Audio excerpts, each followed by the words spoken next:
You're listening to Lucid Cafe. I'm your host, Wendy Halley.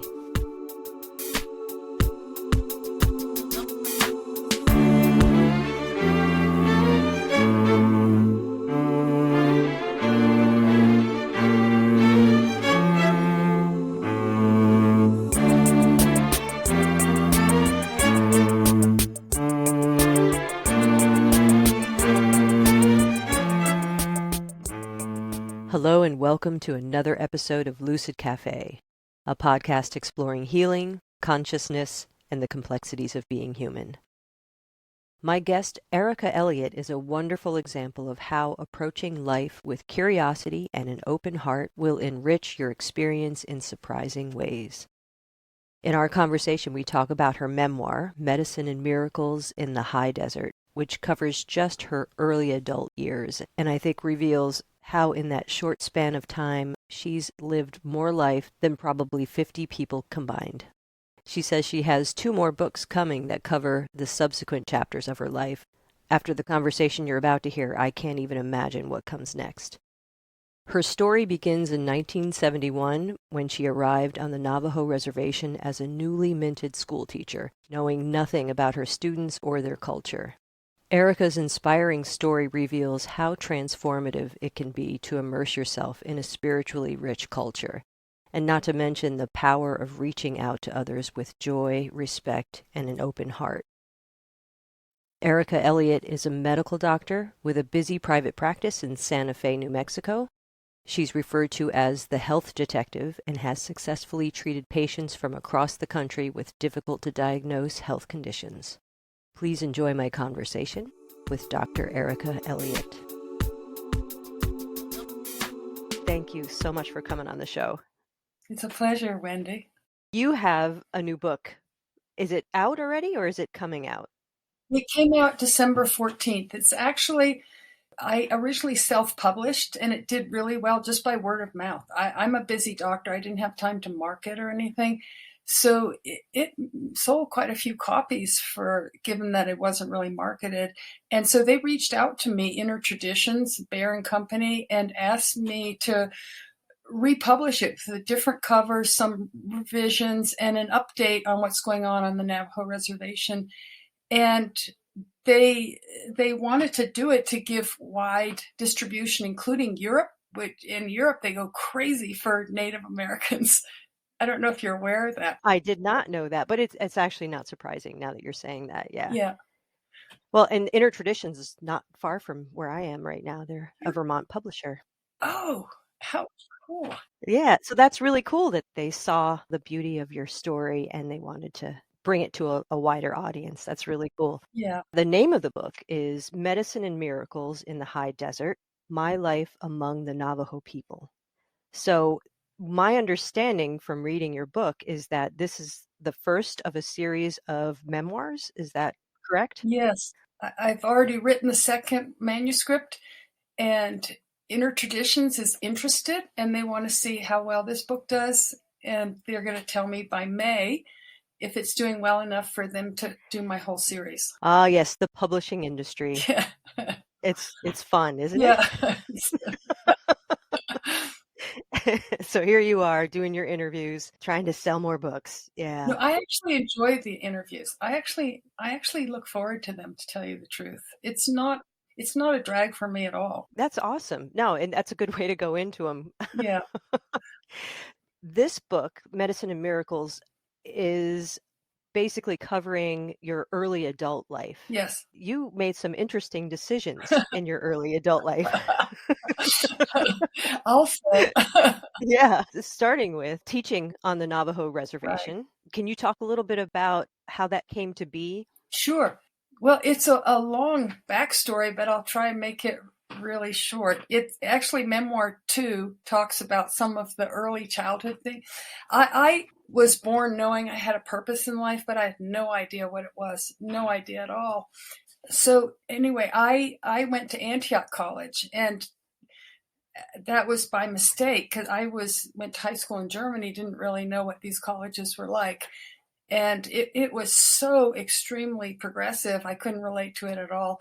And I thought, I made a big mistake. Well, it turns out the best thing that happened to me, because it really massively opened my mind up to different ways of thinking and so forth.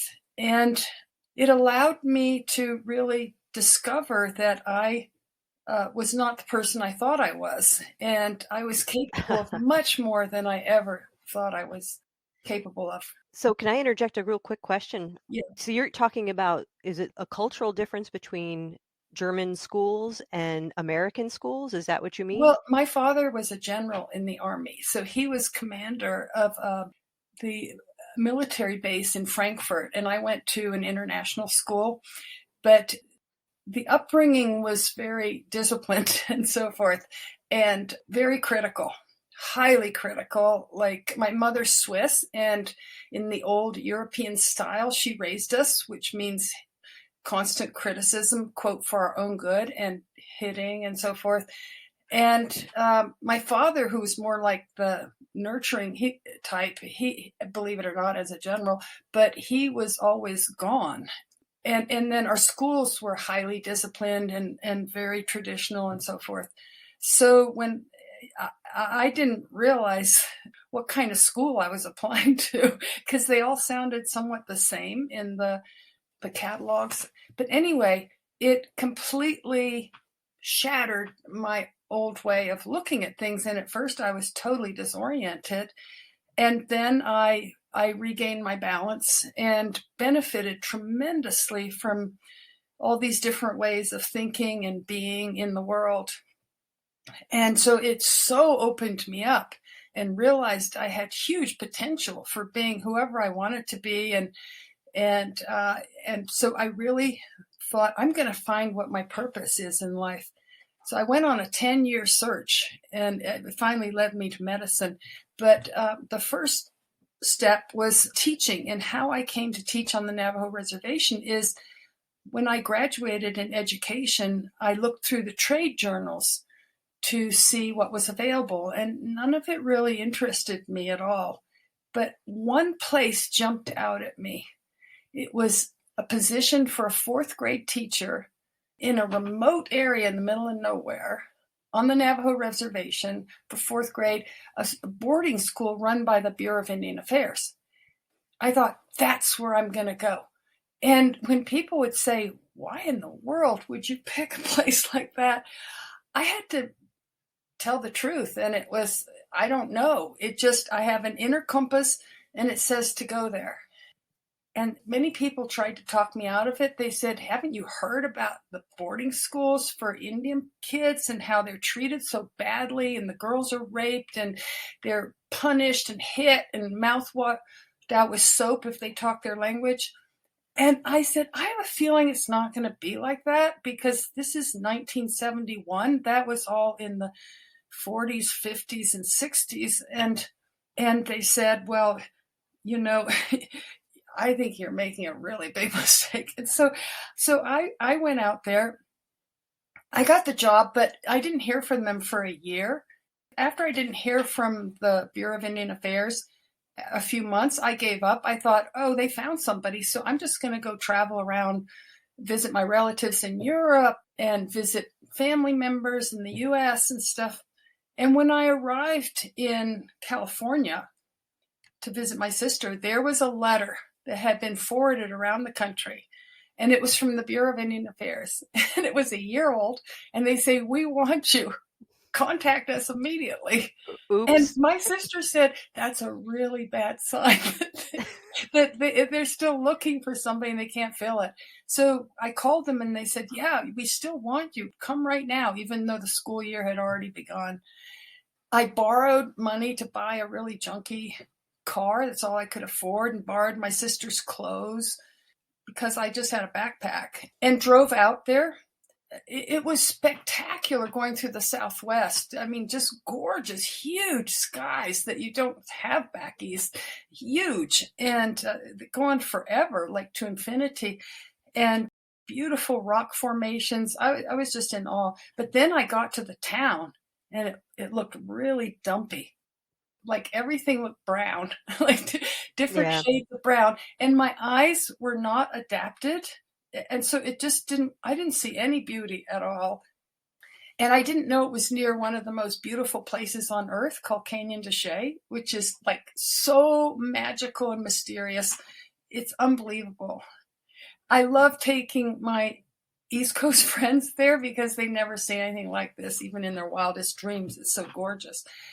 Anyway, it looked really disappointing, and the town looked like it was, some backwater place. There was just one road through it, one gas station, one junk food grocery store. That's all it sold is white bread and canned foods, really junky, and one restaurant, and that's it. And the boarding school looked totally dilapidated. And then it went from bad to worse. Then I met the white school teachers, and they were all white, and most of them were women, and they were old in my view. They were only about 55, but I was young, and that seemed really old to me. And they were just waiting to get their government check, the pension, so they could retire. They didn't like being there, and I got the feeling they didn't like the students either. And they told me they couldn't learn, and they didn't have anything nice to say about being there or the children.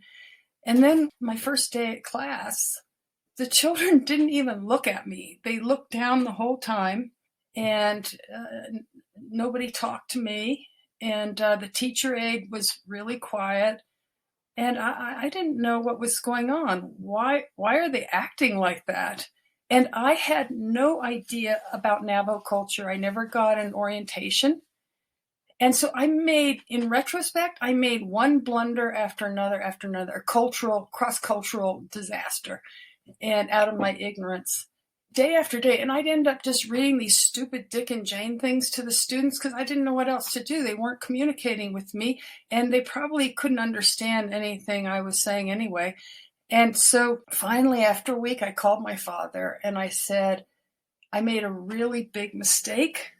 I'm coming home, and I'll find a job back east. And he said, but you've only been there a week. How can you judge a place from a week? Why don't you stay there 3 months so you can get to know the people, the land, the culture, and so forth? And then if you're unhappy after 3 months, then you come home. But you got to give a place a chance. I said, okay. And I'm leaving after 3 months for sure. I don't even know I'm going to last 3 months. I really don't like it at all. Then something miraculous happened the next day. My teacher aide, whose name is Donna Scott, who has a very, very famous brother. I didn't know that at the time. I didn't know anything about Navajos. A very famous brother who's an artist, well known across the Southwest, R.C. Gorman. And I think my mom had a print of his in our house. Okay. Yeah, exactly. And then she really knew the white world. She was very traditional, but she knew she could live in both worlds because she was brought up on army bases with her family. So her father, Carl Gorman, was one of the most famous code talkers in World War II. Wow. Do you think your listeners know what the code talkers are? I could tell really briefly. Well, it wouldn't hurt to just do a quick review of what it is, because it's fascinating. Yeah. So in World War II, they had codes. The Germans had codes, the Japanese had codes, and the Americans had codes. And all the codes were broken except for one. And that was our codes, because the U.S. Army recruited Navajos to talk their own language. It wasn't even a code, but it tells you how incredibly complex and difficult the Navajo language is. And I got to experience that firsthand. So Donna Scott said, I really feel for you. She spoke perfect English.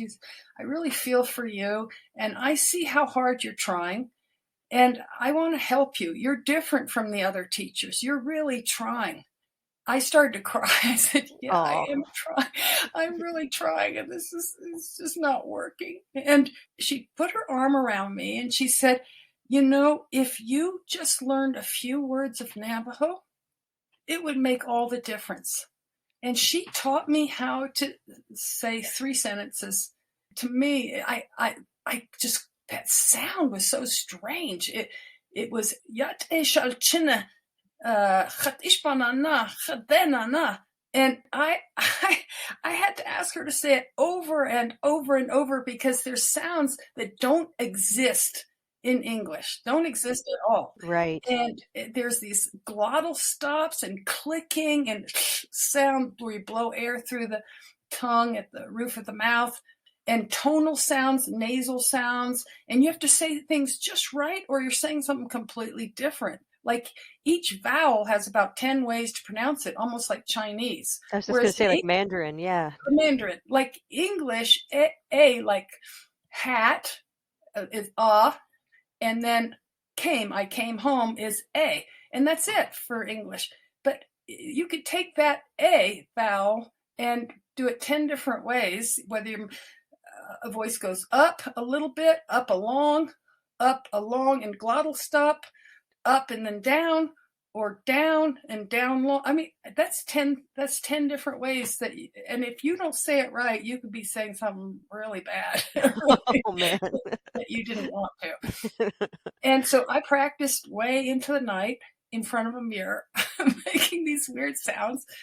And the next day I walked into the room, and the class was still like this, looking down at their desks. And I stood in front of the class and I said, Yate Shalchina, Erica Elliott. And I said, good morning, my children. My name is Miss Elliott, Erica Elliott. What are your names and where do you come from? And all of a sudden, all the heads looked up at the same time. It was the first time we made eye contact, and they were in shock. And then one of the little girls put her hand over her mouth and started to giggle. And then all 36 children burst out laughing. And that marked the beginning of a complete turnaround, a total love affair between me and the students. And that same day, at the end of the day, one of the bravest boys who spoke a little bit of English came up to my desk and said, Elliot, they couldn't say Elliot because that was too hard. So they called me Elliot. He said, Elliot, take me home. I said, what? My home or your home? Yeah. What do you mean? And I looked at Donna and she smiled. She said, he wants you to take him home. I said, but I don't really get it. And she said, he wants you to check him out this weekend from the boarding school and bring him to his home far away. I said, am I allowed to do that? She said, yes, but nobody does it. These kids go for months without seeing their parents, and they're homesick as hell. And because their homes are far away and deep into the canyon, you need a horse or a four-wheel drive. And it would take forever for the family to drive to the school and back every day. It's not realistic at all. So when the weekend came, I checked out Billy Begay, and I had a four-wheel drive, and I drove him way deep into the canyon. Oh, it was the most gorgeous place I'd ever seen in my life. It was so otherworldly. It was so sort of mystical or something. I felt like I was in another world. And we went to the Hogan. That's an 8-sided log house they live in. And the family didn't speak any English. They're very traditional, dressed totally traditional. This is 50 years ago. And, they were so warm and welcoming. I tried out my few words of Navajo. They loved it. They loved it. They laughed and laughed and laughed. And then they shared with me their food. They're very poor, but they didn't consider themselves poor. That's our judgment. They were fine. They were just living their life, We went horseback riding with the boys and bareback, racing through the camp. I had the time of my life. I spent the night there. They gave up their bed, and I didn't want them to, and they slept on sheepskin. By the time Monday came around, the whole school had known about Billy Begay's experience. Everybody knew about it. and they're all very excited. And by now they're totally making eye contact with me. They're very comfortable with me. And I was starting to really learn Navajo. And every time I learned a new word, they were thrilled. Here's what happened. They wanted me so badly to learn about their lives. They saw that I cared. They learned English so fast. So first of all, they came to the fourth grade. You say, how can you come to the fourth grade and not speak English? How is that possible? Well, it's because the teachers didn't care about them. And they just sort of Dick and Jane kind of stuff that the kids couldn't relate to. And now they had somebody who they saw really cared about them, and they wanted to learn to write English and talk to me and stuff like that so they can tell me about their sheep and their grandmother and their goats and all that stuff. And so Monday morning, I thought, I have an idea. We're going to make our own curriculum, and it's going to be relevant to them. It's not going to be some white middle class information that. What a novel idea. Yes. I know. And so we said, we're going to start right now. And so I had everybody have a paper and gave them some colored pencils and stuff. And I said, I'd like, since you all know what happened at Billy Begay's, I'd like you to draw a picture of Canyon de Chelly. And then I'd like you to write 2 sentences below the picture about the picture. And so they were really good at drawing. They drew. And some people could only come up with 1 word, and some a full sentence. And so they had different ranges of ability.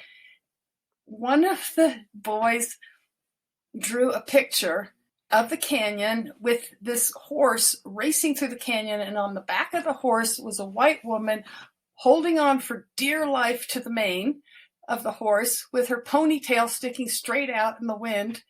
And underneath it said, my teacher, Teeechir. Oh. That was so touching. And so I'll just wrap this section up so you can ask me other questions just by saying that the miracle of having somebody care about you, the transformation is so profound. I mean, these teachers had said these kids don't learn. Well, that is so not true. These were very smart children, so smart that they went from barely speaking a few words of English to, at the end of the year, 3 of them won a regional speech contest, and I have a newspaper article to prove it. And why I cut it out? Because I thought, no one's ever going to believe this. I have to have proof that this happened. So the 3 girls that won, and 1 in poetry too. I mean, it's just outrageous. That's astounding. The white teachers said they don't learn. It's so wrong. So they totally blossomed. I was so moved, and they completely accepted me into their culture. Every weekend, I took a different student deep into far away mesas, canyons where they lived, and they invited me into their ceremonies where white people aren't even allowed, and Right. white people have never even seen anything like this. I saw stuff that it's hard to believe, but they totally accepted me into their homes, their ceremonies, their hearts. I felt so fortunate. I can't tell you. So I'll end here, that part. But it started with your teaching assistant Yeah, kind of throwing you a bone. Yeah. But I mean, it's just logic, right? That you meet someone where they're at, Yeah, and not expect them to yeah, bend to yes, your expectations. And yeah, exactly. Donna Scott did something interesting for me. She was trying to help me learn about Navajo culture, because school doesn't orient those teachers. No wonder they don't know the first thing about Navajos, and they're teaching them. So she went through and debriefed the first week where I was flustered and stuff. And oh my God, it was not the way I thought at all. They were not looking at me out of both shyness and respect. You only look people in the eye if you're angry or you know them really well, they're your friends. It's a big difference. Yes, yes. And so I totally misinterpreted everything. I mean, I couldn't have made more mistakes. And then another thing, I thought, why aren't they talking to me? And she said, they don't talk because they don't speak English. So There you go. and then another mistake I made, a big one for 50 years ago, is I would point to a student and what's your name, like pointing my finger. And they all would shrink as or shirk, like as though I'd shot them with a gun or something. And Donna Scott explained that traditional Navajos, you never point a finger at them because you're making them stand out, and they could succumb to witchcraft or something bad happened to them. You never do that. If you want to point, you point with your lips. So I learned how to say, stick out my lips like I was kissing somebody when I was indicating a certain direction, but never point with the fingers. So the list of mistakes I made is tremendous. Right. Innocent enough, but it sounds like once you got an education, you turned that ship around. Yeah. Yeah. What's interesting to me in hearing your story is how quickly the Navajo people warmed to you because you were making this effort to speak their language. Yeah. I don't usually hear about natives who have a lot of reason not to trust warming up to outsiders that kind of quickly. I think they recognized something in me, that I was not an anthropologist. I was not studying them. I was not trying to be a white savior. They felt that from me. They felt I was real. They must have, yeah.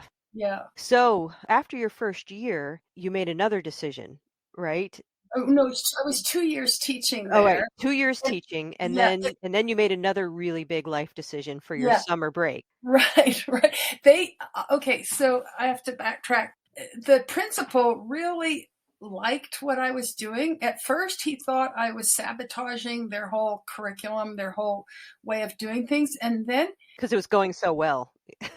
yeah, so then he had a new way to see what I was doing, and then became really supportive.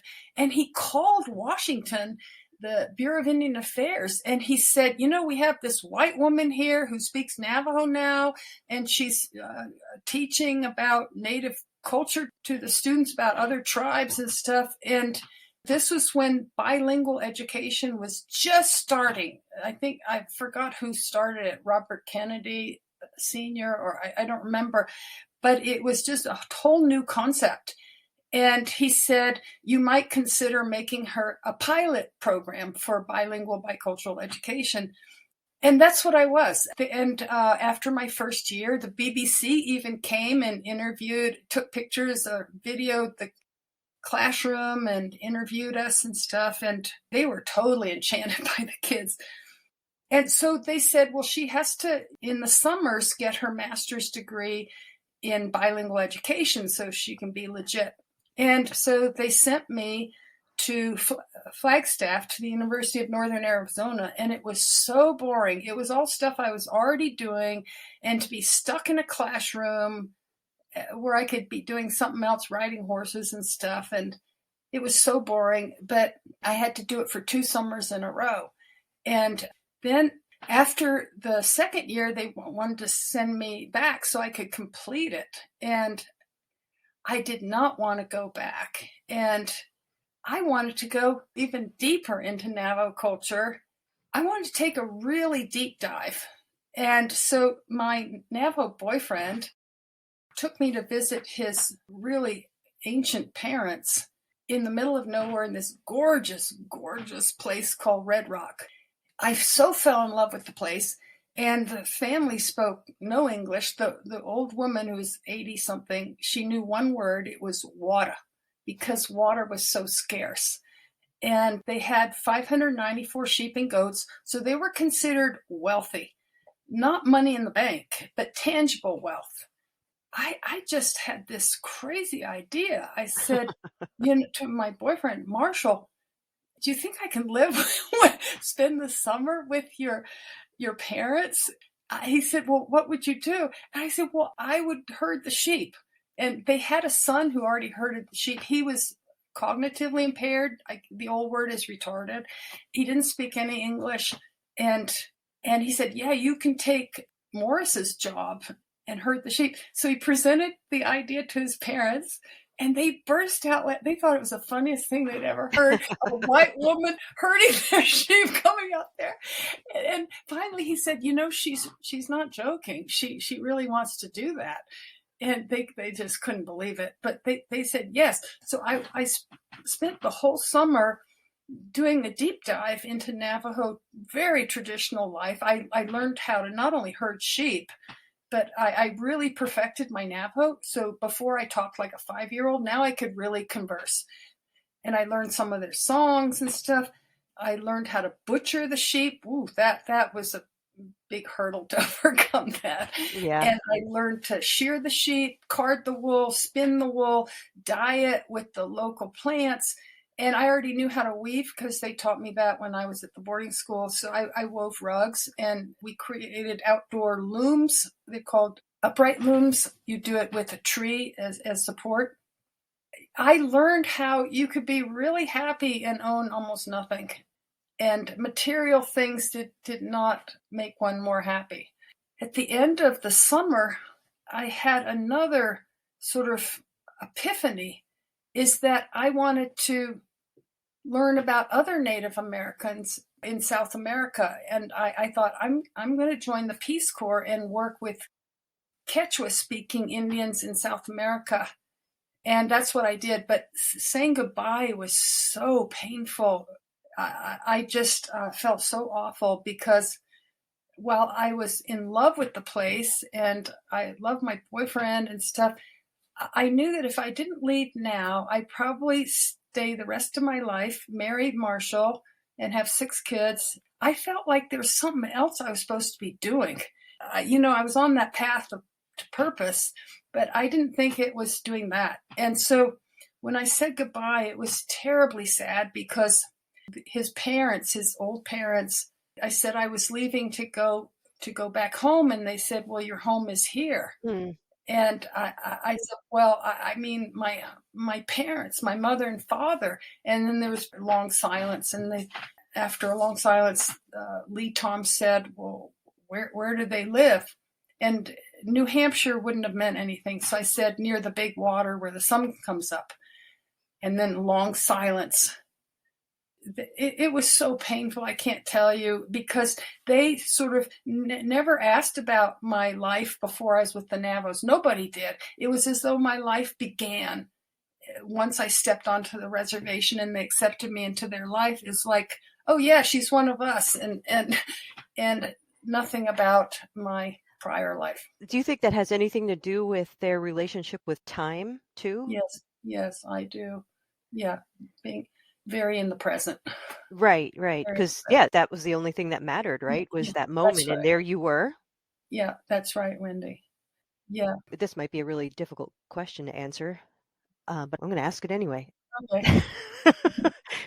What would you say was the biggest takeaway, or the way in which those experiences changed you? Oh, so many different themes going on all at the same time.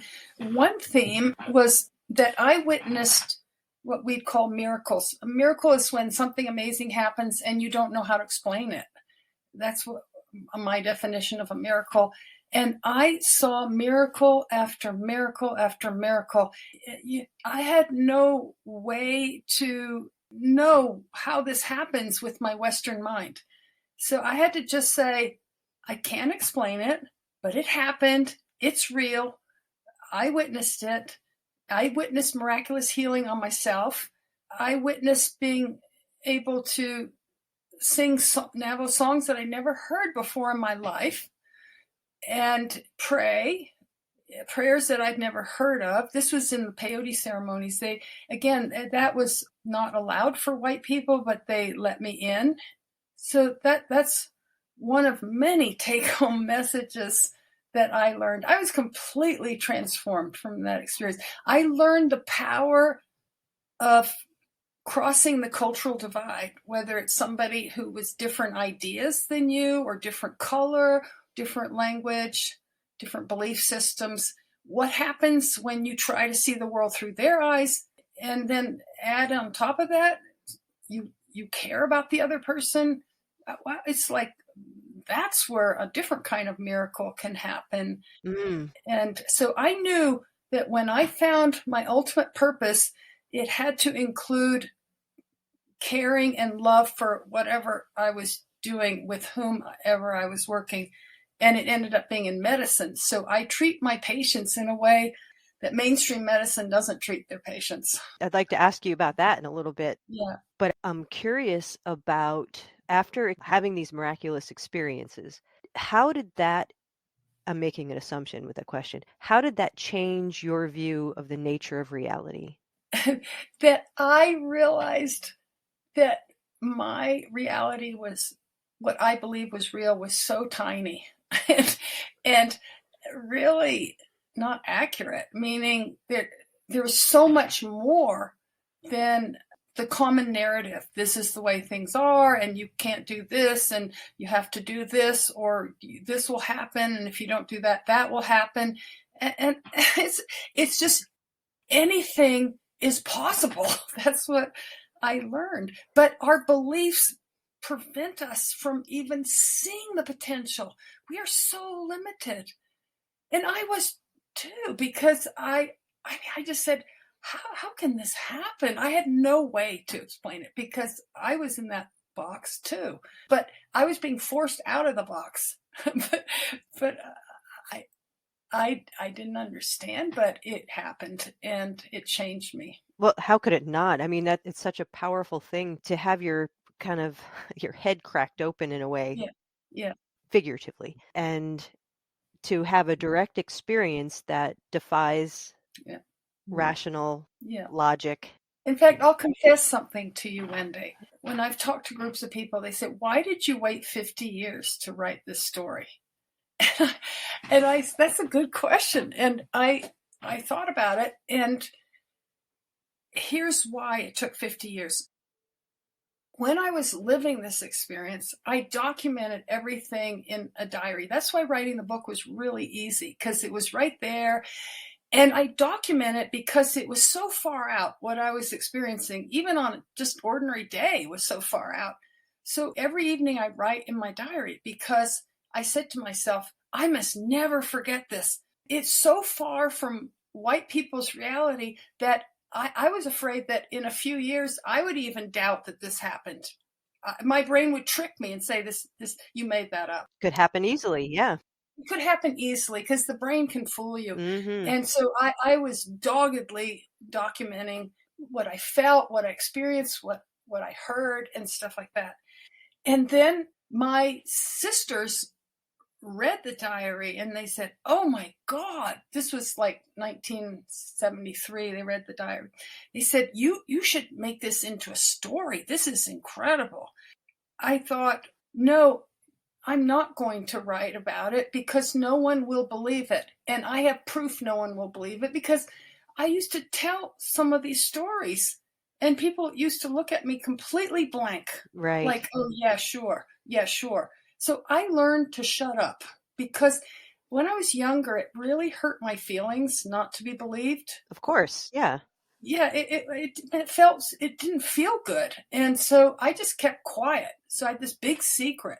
As I matured over the years, I didn't care if people believed me or not. I just wanted to tell the truth. And if they couldn't handle it, yeah, it's not my problem. Right. But I was too busy being a doctor. Mm-hmm.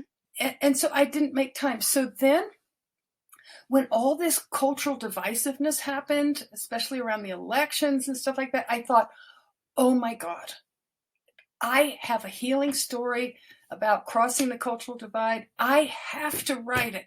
And I felt so determined that I was going to get this story out that after a very busy day seeing patients, and it's not like I'm a pill dispenser, I really go deep with the patients, and they have very complicated problems. They come from all over the country because their regular doctors don't have a clue what to do with them or how to figure out what's wrong and so forth.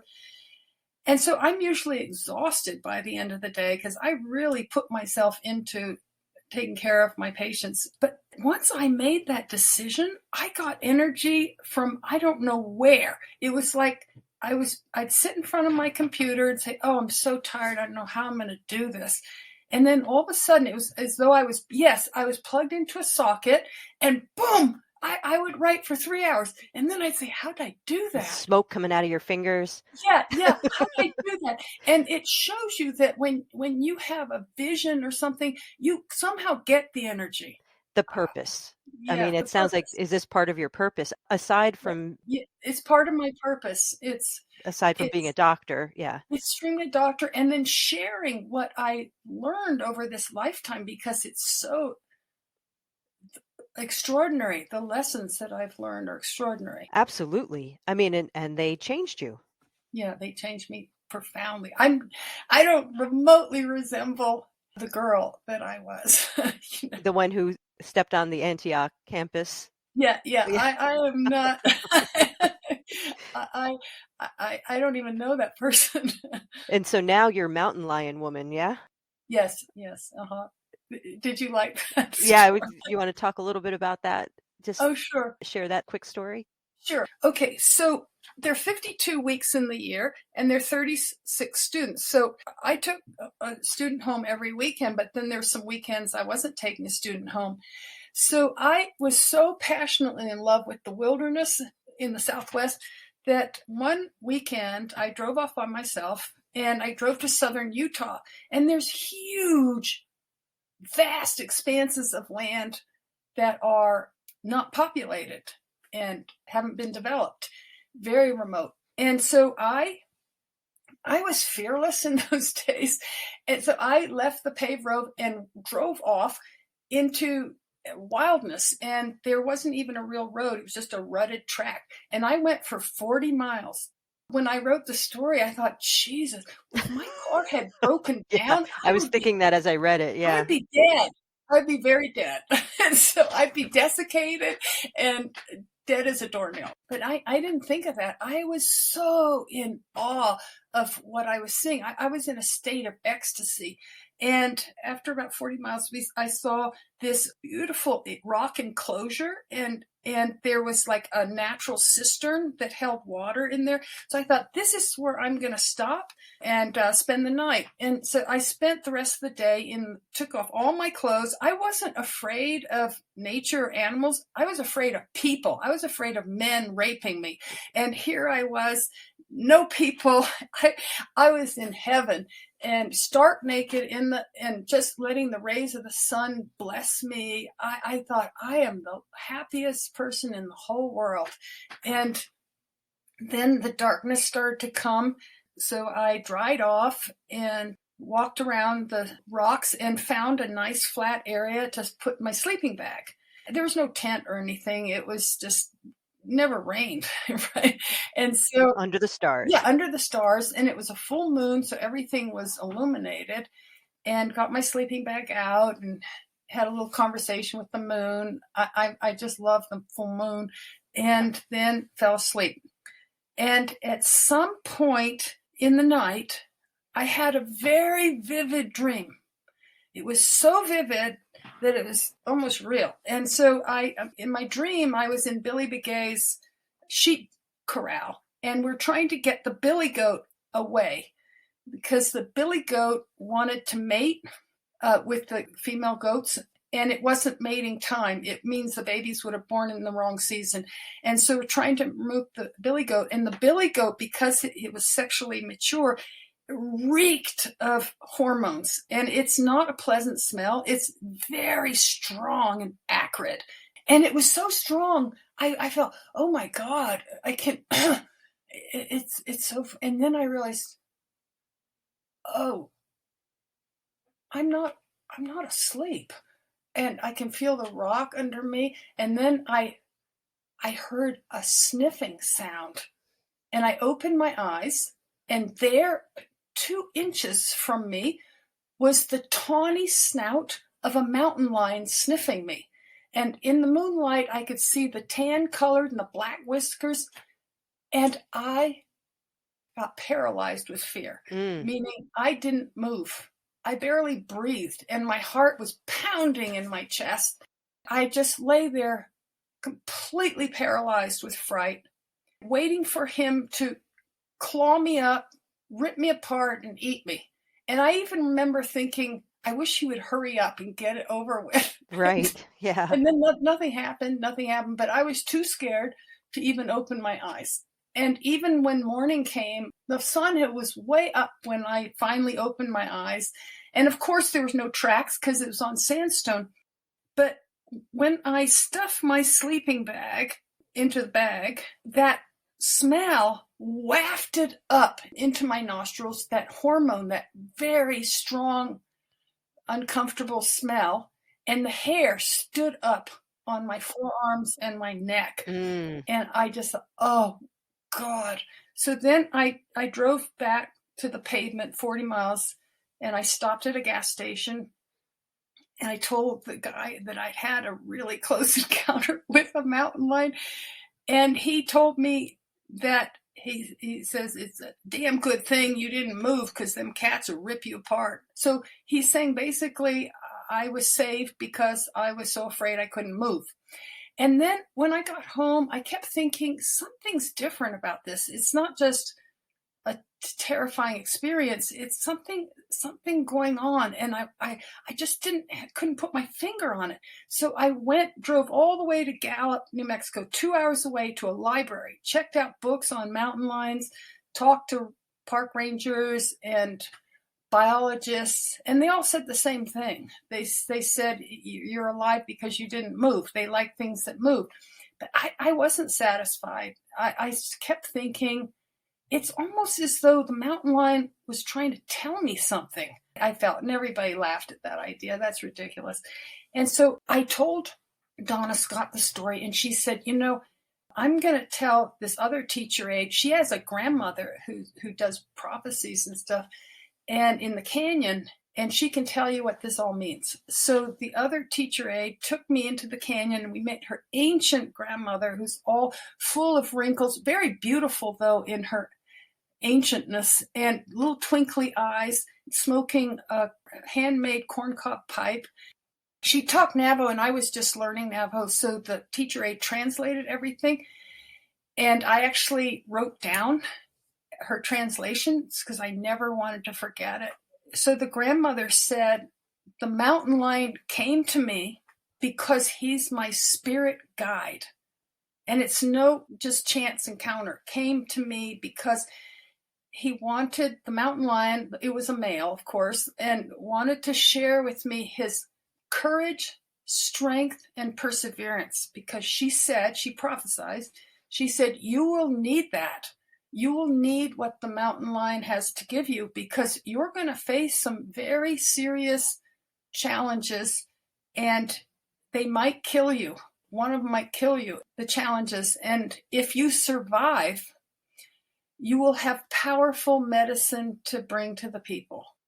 And her prophecies came true. And are those the subject of your next book? Memoir 3. Memoir 3, okay. Memoir 3 is all about medicine, my Okay. whole journey, and my disenchantment after 10 years with mainstream medicine. I said, this isn't what I spent all those years looking for, just to give pills and order lots of tests and not really help the patient really heal from their chronic condition. I said, this isn't my purpose in life. But I had to have a disaster in order to leave, because, mainstream medicine, it's seductive. Like, this is so important what we're doing and stuff. And other people who practice with more natural medicine are quacks and stuff like that. And you don't want to be regarded as a quack. I hear you, yeah. Anyway, so I had this disaster happen, and it forced me off the path. Meaning I couldn't, because of what happened to me, physically I could not continue. And I started practicing out of my home, and I gradually got better. And then, pretty soon, just by word of mouth, I never once advertised. Even though I was still not totally well from the disaster, they kept coming, and they'd come from all over, even Europe. It just tells you how bad Western medicine is, how broken, that they would come this far to see me, And the way I practice is actually common sense. I mean, it's not like I'm a genius. I'm caring. I listen. I try to be a medical detective. In fact, that's my nickname, the health detective. People call I me like that. And I love to figure out why they don't feel well and address it in the least harmful way possible. And that sounds like the same approach you had with the children when you stepped into the Yes. boarding school. Mm-hmm. And it also, what I was thinking as you were talking about your experience with Western medicine, is that same attitude, that same cultural attitude is what is preventing us from connecting with other indigenous people, and Exactly. not just the Navajo, but Yes. it's like an arrogance in a way. Arrogance. That's the word. It's arrogance. It's not honoring the person you're trying to treat. It's treating them like they're a commodity. And you have to see 40 patients in a day, and you can't spend more than 15 minutes, even though they're in terrible suffering. It's just outrageously And it doesn't make arrogant. any sense. You're right. You're absolutely It doesn't make right. any sense. Mm-mm. It doesn't make any sense. Yeah. You're still seeing patients. I'm still seeing patients, but for 5 years, I haven't taken on new patients because I have 1,200 patients, which is really way too much for a solo practitioner, and my little clinic in my home is way too much. And I'm 73, but I have no interest in retiring because this is what I love. This is so meaningful. In fact, sometimes I feel like I should pay the patient for being my patient because it brings me so much joy. That's amazing. We need to bottle that. Give it to everybody. And my patients know they're loved. They know it. Yeah. And so when they come in, they say, you're the only doctor that I'm excited about coming to see. And they say, no matter what happens, they always say, I feel so much better. Even if I didn't really do anything, they say, I feel so much better. I think it's because I'm antidoting all the fear mongering that goes on by mainstream medicine. You know, you have to do this or you're going to die in 6 months and stuff. And so I try and antidote the harm of those kind of messages. Well, that and empathy goes a long way. Mm-hmm. Yeah. Yeah. Well, Erica, I am so thankful that you came on and chatted with me and shared some of these stories. Thank you. I enjoyed talking with you, Wendy. I can see that you have a big heart. Oh, thanks. You don't have to cut that out when you edit. I'll keep that in too. That's cute. All right, so I've got my fingers crossed that Erica's book will sell like crazy, so the next 2 books in her memoir series will be published and we can find out what happens next. Erica's memoir, Medicine and Miracles in the High Desert, can be found on the Inner Traditions website, which is included in the show notes, bookstores, and at all the usual online book retailers. And while you're shopping online, why not check out the Lucid Path Boutique on Etsy? It's a great way to support the podcast. I love Etsy. I started selling shamanic frame drums with hand-painted henna designs on Etsy years ago, and I recently expanded the offerings to include t-shirts. I got power animal t-shirts and other trippy cosmic designs. I can get lost for hours making these designs. It's really fun. So right now there's free shipping for all t-shirts and notebooks. A link to the Lucid Path Boutique is in the show notes, or you can just do a search for Lucid Path on Etsy. All right, that wraps it up for this episode. Thank you so much for listening. Until next time.